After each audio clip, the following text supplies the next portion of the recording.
Alam niyo po, marami nag-aalala dahil sinasabi na wala nang pondo ang PhilHealth para tulungan ang mga may sakit sa atin.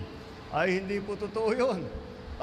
Kung mararamdaman po ninyo, mula nung nakaraang isang taon, imbis na mabawasan ang mga serbisyo at yung pambabayad ng insurance ng PhilHealth, ito po ay dumami pa. Mas lumaki ang pambayad sa insurance, mas marami pa ang serbisyo na ibinibigay ng PhilHealth.